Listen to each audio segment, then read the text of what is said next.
નમસ્કાર મિત્રો, જય શ્રી કૃષ્ણ. સ્વાગત છે ફરી એક વખત આપનું આપણી યુટ્યુબ ચેનલ ભક્તિ કીર્તન સંગ્રહમાં.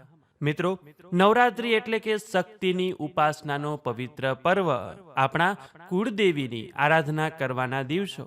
આ પર્વની શરૂઆત ઘટ સ્થાપન, કળશ સ્થાપન અને ગરબાની સ્થાપનથી કરવામાં આવે છે. આ વિધિઓની સાથે એક બીજું તત્વ છે કે જે આ પર્વનું પ્રાણ ગણાય છે, અને તે છે અખંડ જ્યોત.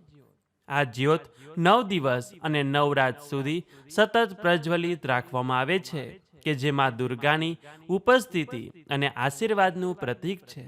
અને આ જ્યોતનું આપણા શાસ્ત્રોમાં ખૂબ જ મહત્વ દર્શાવાયું છે, કે જે આપણા જીવનમાં ઉર્જા અને શ્રદ્ધાનો સંચાર કરે છે.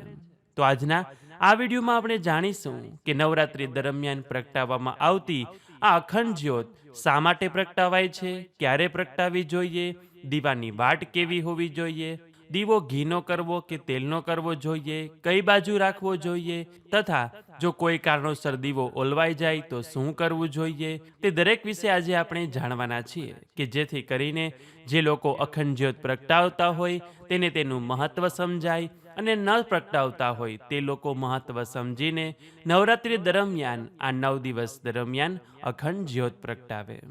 તો જે લોકો નવરાત્રિમાં માતાજીની પૂજા કરતા હોય તે લોકોને આ વિડીયો અત્યારે જ મોકલી દેજો. તો હવે અખંડ જ્યોત શા માટે પ્રગટાવવામાં આવે છે? તો કે આપણા હિન્દુ ધર્મમાં અગ્નિને ખૂબ જ પવિત્ર માનવામાં આવે છે અને એનું વિશેષ મહત્વ છે. તેથી હિન્દુ ધર્મમાં અગ્નિને દેવતાનું સ્થાન આપવામાં આવ્યું છે. એવું માનવામાં આવે છે કે અગ્નિદેવને સાક્ષી બનાવીને કરવામાં આવેલું કાર્ય ચોક્કસપણે સિદ્ધ થાય છે. એટલા માટે કોઈ પણ દેવતાની પૂજા સમયે દીવો પ્રગટાવવામાં આવે છે. તો હવે અખંડ જ્યોત પ્રગટાવવી ક્યારે?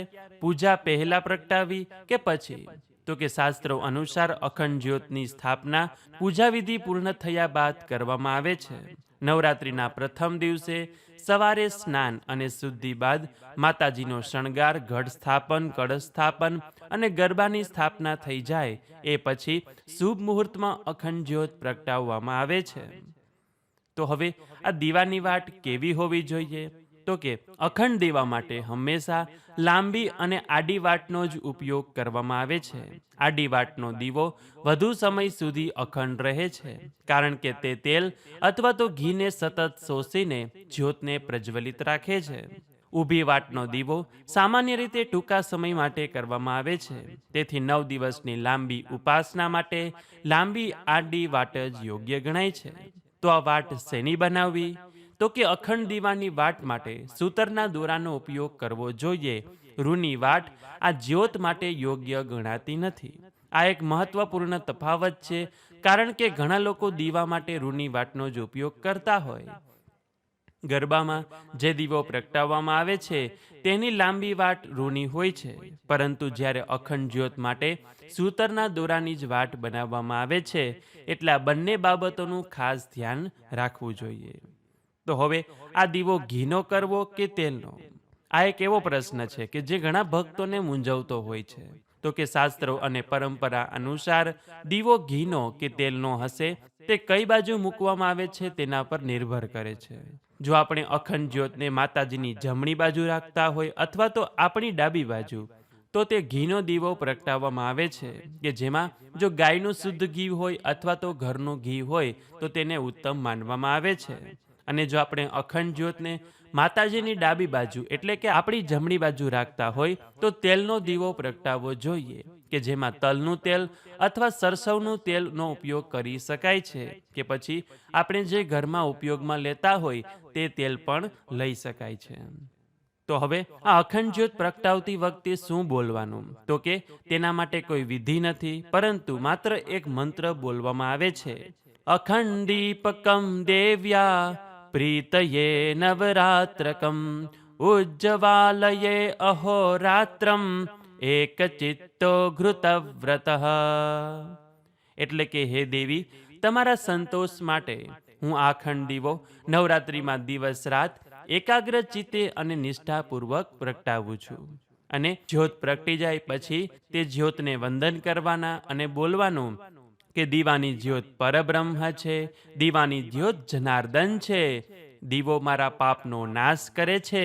હે સંધ્યા દીપક, હું તમને નમન કરું છું.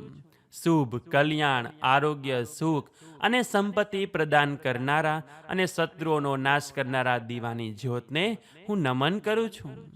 હવે અખંડ જ્યોત પ્રગટી ગઈ, પરંતુ અખંડ દીવો ઓલવાય નહીં, એ માટે નિત્ય થોડી વારે દીવાની વાટ વધારવી પડશે.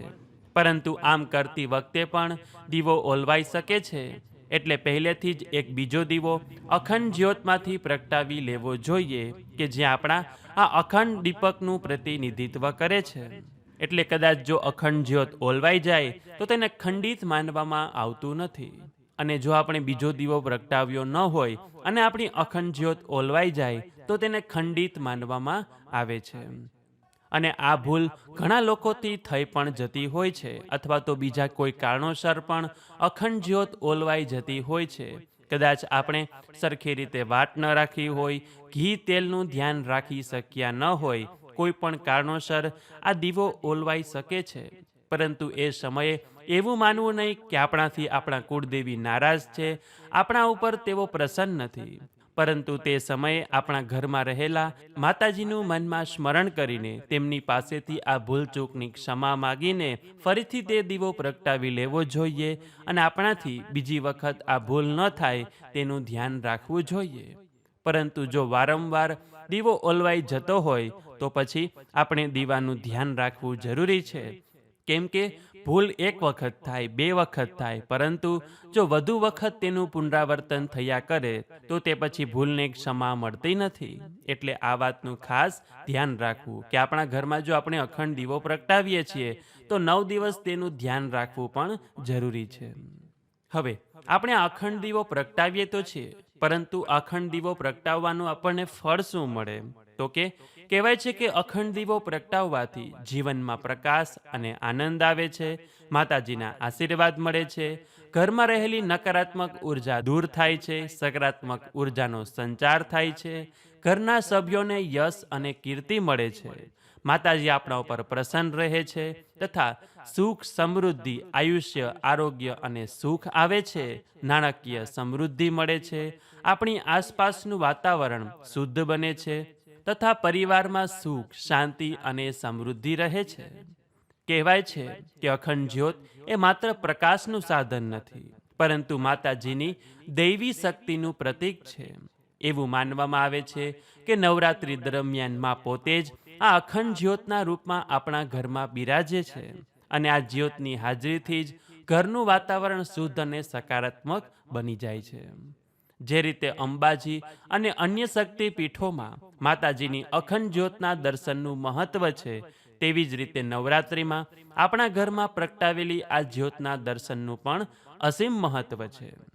રોજ માતાજીના દર્શનની સાથે અખંડ જ્યોતના દર્શન કરવાથી મન શાંત થાય છે અને હૃદયમાં શ્રદ્ધા વધુ દ્રઢ બને છે.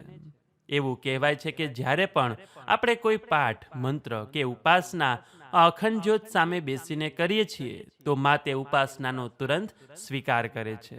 અખંડ જ્યોત એક માધ્યમ તરીકે કાર્ય કરે છે કે જે આપણી શ્રદ્ધા અને ઉપાસનાને સીધી માતાજી સુધી પહોંચાડે છે.